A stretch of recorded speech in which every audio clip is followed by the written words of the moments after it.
Go for Leadership, the podcast with Daniel and Gert. Hello and welcome to today's episode of the Go for Leadership podcast. With me today is Hamza Khan. Welcome to the show. Daniel, thank you for having me, and hello to all the viewers and listeners. Go for Leadership interviews. Hamza, as usually, we ask to give a 30 seconds glimpse introduction of yourself. Yeah, absolutely. I am a speaker. I'm an author. I'm an educator. I'm passionate about helping people and organizations thrive in the future of work. And how I'm doing that currently is as the managing director of Canada's largest student resource platform, Student Life Network and Wyconic, respectively, which is all about helping students make the successful transition from high school through post-secondary to their dream jobs. And I'm also doing that. I'm also realizing my purpose through co-founding and being a partner at a soft skills training company, Skills Camp. And so suffice to say, these days are quite busy, quite full, but also very fulfilling. Awesome. And in this particular sense, I think it's very important to also give some orientation and guidance. How would you describe leadership, or what is your definition of leadership? You know, I'm glad you asked that question, because I've recently taken a deep dive into the subject of leadership, both as an art as well as a science. And on the day that we're recording this, I've actually published my second book, Leadership Reinvented, which I hope that people can check out if they're interested in learning about leadership in this post-virus age. So the definition, the best one that I can come up with for leadership, is a system of action that guides individuals, because there is such a thing as personal leadership, but especially organizations, groups of people, towards shared objectives. And increasingly in the last 20 years, that system of action has become more voluntary.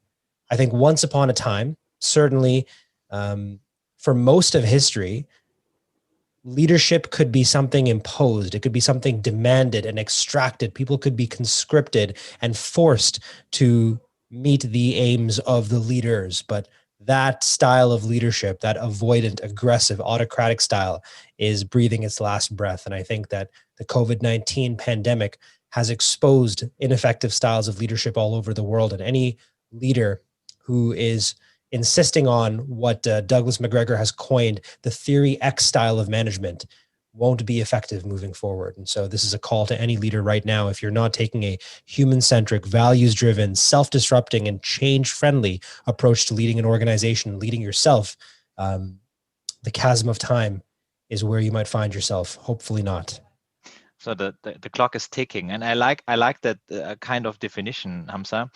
So when you describe, let's say, how a leader is not, and I think leadership has also a lot to do with self-reflection.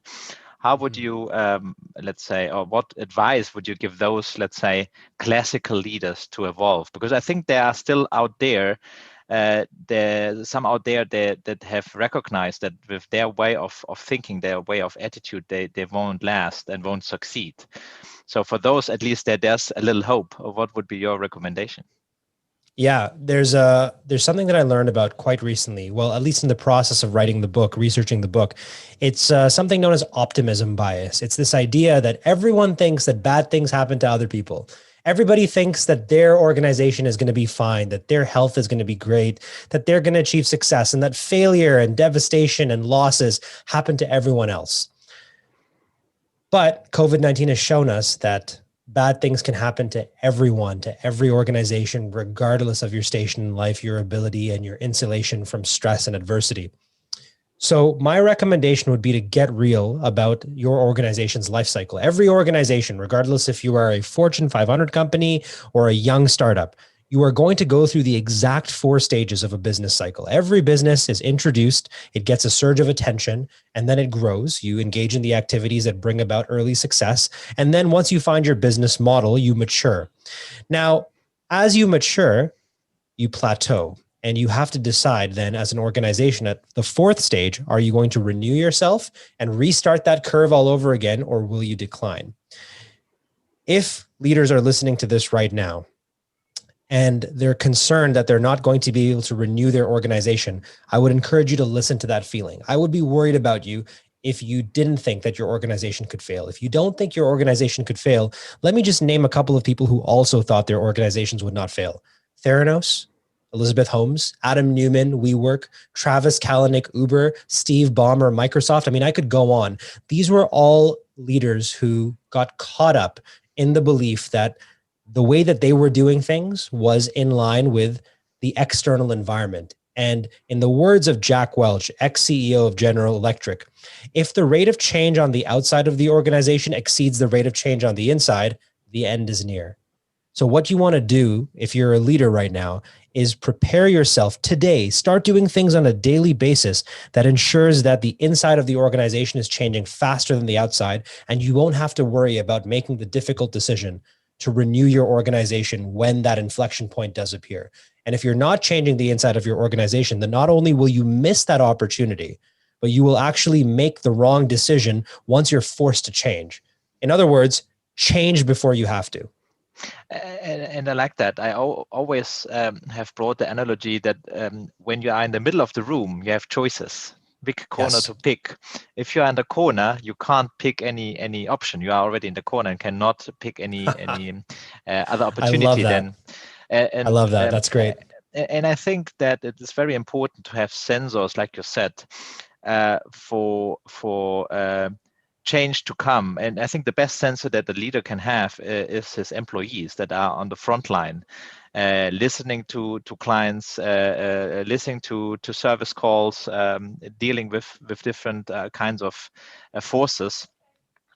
So how you can assure that those leaders really listen to their staff, and that also the same people really can raise their hands and say, look, dear leader, there's a problem on the horizon to come. Because I think one of the learnings also with COVID is that speed is I won't say everything, but speed really matters.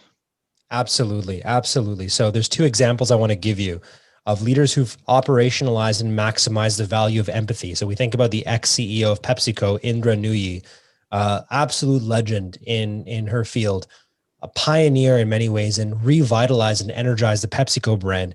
In the first few years of her tenure, what she would do is she would actually go into stores, unsuspecting, unannounced, and would take photographs of the packaging, the shelving.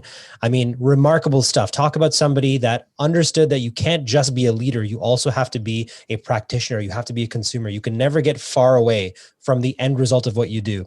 Then you have someone like Tim Cook, who regularly sits down to have lunch with his employees. At random. You could just be sitting down, Daniel, you and I could be in the lunchroom of Apple, one of its many lunchrooms. And next thing you know, we have the CEO of Tim Cook sitting right beside us, asking us how we're doing, what we think of the company, what we think of the product, what could be improved. I mean, talking about keeping an ear to the proverbial streets, if you will. What's another example that I could give you? Satya Nadella, the current CEO of Microsoft, during the first annual retreat that he had for the company, you know, everybody showed up to the hotel, to the resort, thought that it was going to be one big party. To their surprise, he brought a bunch of tour buses. He said, everybody get on. We're going to drive to the nearest malls. We're going to drive to Microsoft stores and talk to customers. And so these three practices highlight what I think leaders should be doing. Now, you could borrow those three examples. You can come up with your own. There's many that I share in Leadership Reinvented, but the purpose is the same. It's about understanding what's happening in the external environment. So what are your stakeholders, your shareholders, your customers? What is the general audience feeling about your organization, feeling about your product, your services, your events? That's step number one. Understand the external environment, and then do the same thing on the inside of the environment. If there are people in your organization that you don't know what they think, if you haven't enable them to share their opinions, if you haven't given them the opportunity to provide candid feedback, if you're not meeting with them, if you're only meeting with your direct reports, you're creating a reality force field around yourself. And look no further than one of the greatest falls from graces in modern times, Elizabeth Holmes of Theranos. You can watch the documentary, The Founder. You can listen to the ABC podcast. You can read the book, Bad Blood. There's so many well-documented examples of this leader who appeared on the surface to be effective, but had in effect created a reality force field around her from which she was insulated from the realities of both the inside of Theranos as well as the outside. And she deluded herself into believing that the company was successful. And the rest is history. Exactly. And I think that's also, I think, one of the keys these days, that there is really a constant information flow. And like you said, with the good examples, that it's very important to be and put yourself really in the front line to understand what is the problems that customer facing, and how you can solve and evolve as a customer, as a customer serving company over time. Yes. Now, with COVID, you mentioned that many has reacted very decently to this, let's say, uncertain time. Maybe you also want to give some glimpse on those examples. Sure. I found a very interesting case study, which I've profiled in Leadership Reinvented again. So two companies, you have Lyft & Co., which is a cannabis review company run by a CEO by the name of Matej Olaru. Now, this is tough because, I've favorably written about Matej in the past. Seems overall, from my experience, to be a well-meaning individual, but for whatever reason, totally bungled letting go of people during the pandemic. During the pandemic, at a time when his employees were stressed, overwhelmed, insecure, and anxious. I mean, we're talking about people who can barely afford their rent, put food on the table, cover their student loans. Imagine if you got a text message announcing that you're going to be let go from the company. Imagine if you got an email and you were given just a matter of minutes to clear your desk and vacate the premise. How demoralizing, discouraging, and overwhelming that could be. There was a lot of noise around that firing.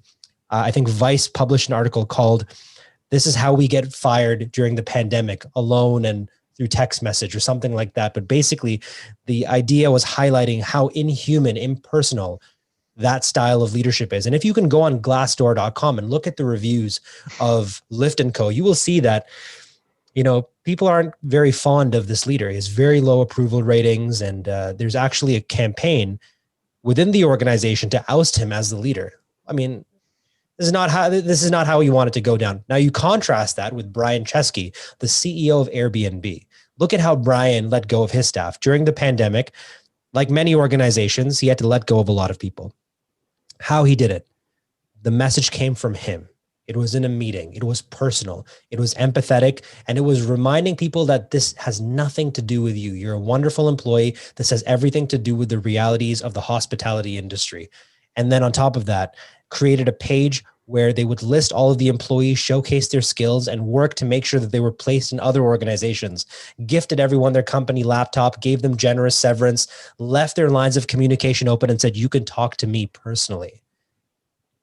Like, you look earth and moon, day and night, light and dark, just polar opposites in terms of approach. And now you go on Airbnb and you look at Brian Chesky's favorability. I mean, I'm actually like, I scratch my head thinking about why someone like Matej Olaru would do that. And I think the easy answer is that you're a bad leader, right? But we also have to be patient and empathetic and understanding that during COVID-19, everyone is stressed, leaders included. I'm sure that Matej has not exactly been having a great time. I'm sure that letting go of people must have been a very difficult decision. But unfortunately, Brian Chesky prepared for that moment in a way that Matej didn't.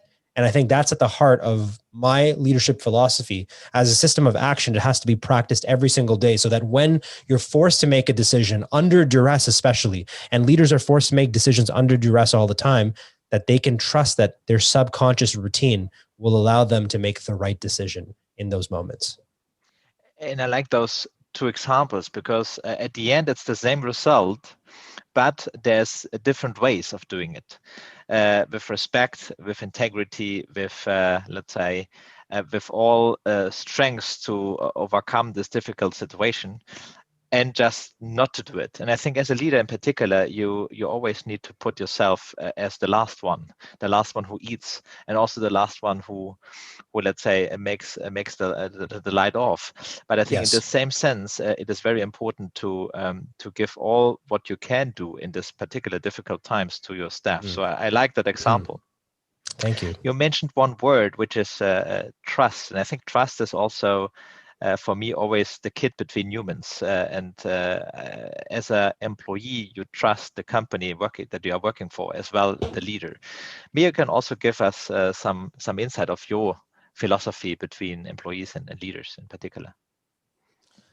Yeah, I'll keep this one succinct, and maybe this doesn't work for everyone, but I think the world would be a tremendously better place if we approached every relationship from a place of 100% trust, as opposed to the deficit approach, which is, I'm meeting you, Daniel, for the first time. If I approach this conversation distrusting you, if I operate from the perspective that you are Machiavellian, you're scheming, you're a narcissist, if I assume the worst, that's a very, it's not a fun way. It's not a fulfilling way to live.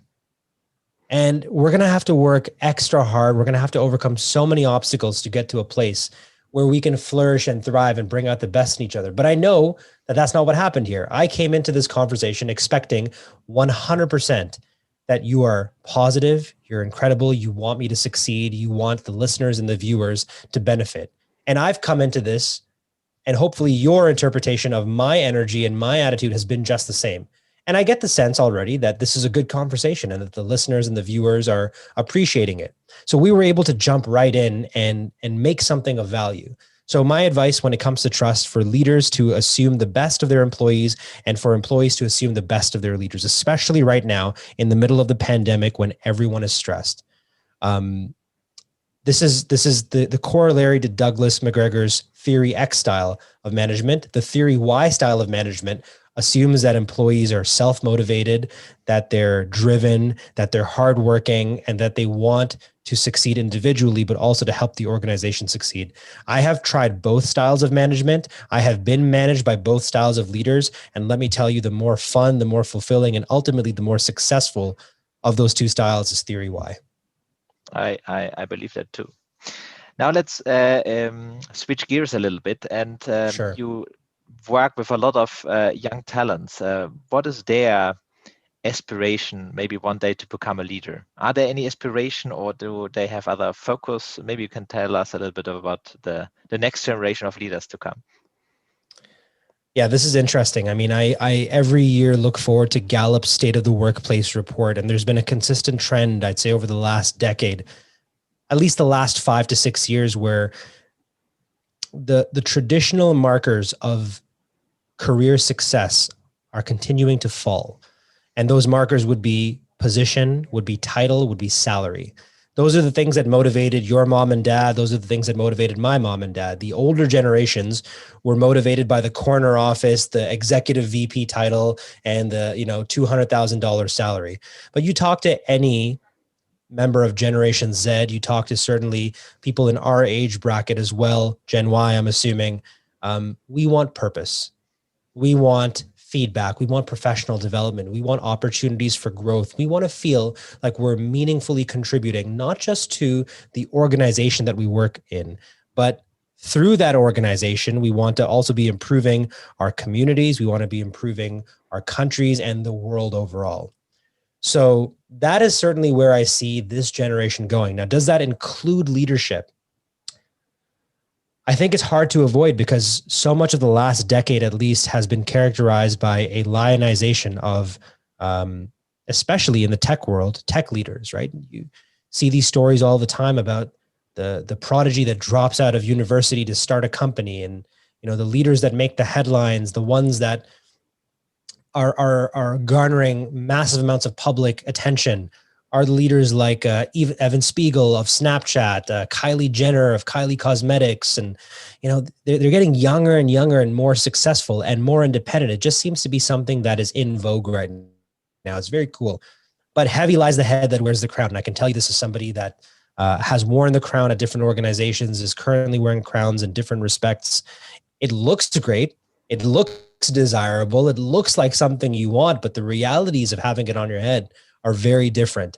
If I told people right now that I, at times, have been the lowest paid employee of my own company, that I've cried myself to sleep, that I have burned through evenings and weekends obsessing about the future of the organization, if I have had some of the most difficult conversations in my life, painful, been insulted and berated in the service of my organizations and people, if I told them what it's really like to be a leader, it might turn a lot of people off. So it's not for everyone, but I hope that everyone gets to experience it. And so this is my cry to leaders.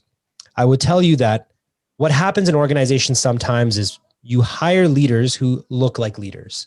You have this preconceived notion of what a leader looks like. A leader is confident. A leader is well-dressed, well-spoken. A leader is good in a room, able to close deals and this and that. That actually leaves people like you and me out of the conversation. I'm very introverted. I'm very quiet. I'm a slow thinker. What has allowed me to thrive as a leader is I've had leaders before me offer leadership trials. Hey, Hamza, we want to see if you can handle this project. Can you handle this event? Can you handle these people? Give me the opportunity proactively. So this, on one hand, stops tall poppy syndrome from happening, but also enables people who might not see themselves as leader to step into leadership roles and demonstrate their capabilities. So I think that both things can be true at the same time. One, not everybody wants to become a leader, but two, we should give everybody the opportunity to explore their leadership capabilities. I think that's perfect because at the end, I think there's no born leader. And as long as you not try it, you will never figure out if that's something that you like to do. Well said. Or if you are capable to do it. And usually in the different roles that I have been a leader, and I feel so the same, you get all the shit upwards, right? The shit always jumps up, not downwards. Yeah, man. So and at the end, it's not that you can say, well, it's 5 o'clock in the afternoon. Let's go now for home or to go to the grocery store, whatever. You are sitting the last one who is trying to get the stuff fixed. So I think you really need to like that, and otherwise you won't be happy. And if you're not be happy, you don't like the stuff that you do. And if you don't like the stuff that you do, will not be successful in what you do. That's and my Daniel, no, I agree with that 100%. And sorry to cut you off. I just wanted to make sure that I got in this point over here. Two things very related to what you said. Leadership, and especially entrepreneurial leadership, is living a few years of your life like nobody else will, so you can live the rest of your life like few people can. And the trade-off for the highest of highs is the lowest of lows. Absolutely. Are you willing to put up with the sleepless nights? Are you willing to put in your personal money? Are you willing to put your life goals on hold? Are you willing to incur an inhuman amount of stress? That is the price of leadership, especially of the entrepreneurial nature. So I agree with everything you've said. And, I hope that we're not scaring listeners and viewers from becoming leaders. I'm telling you that it is very fulfilling. And I'm sure you will agree with me, Daniel. It's extremely fulfilling. And the adversity that you experience, the pain and the hardships that you pass through are all part of that journey. You emerge from that a better human being, a better leader, a better contributor even. I think so too. And it forms you a different kind of levels. So I think that's very important to hold as a moment. Mm-hmm. So let's maybe come to our last question. And Hamza, sure. As you elaborated very well, I think on the younger generation to come, maybe you also have some, let's say, ideas or contribution, or what would you have said to yourself before you started your professional career and maybe your also entrepreneurial career? Wow. I used to obsess about perfection when I was younger. I always waited too long to hit publish. I waited too long to start. I waited too long to launch. In the words of Reid Hoffman, the founder of LinkedIn, if you're not horribly embarrassed by the first version of what you do, you've waited too long. So I would encourage people, especially right now, if you're listening to this while the pandemic is still going on, prioritize progress over perfection. Perfection is overrated. Perfection is counterproductive. I think it'll elicit the types of behaviors from you that will lead you to burnout in the future. And, I would say to myself, look, man, you can't always make the right decision, but you can make a decision and then make it right.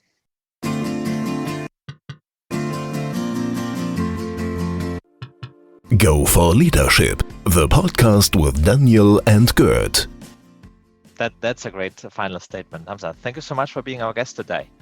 Oh, man. Thank you so much, Daniel. Appreciate this. And I hope that when I get the second season of my podcast up and running, that you'll join me. I will do so, Hamza. It would be a pleasure. Daniel, Cool. take care. To all the listeners, thank you. Go for Leadership, the podcast.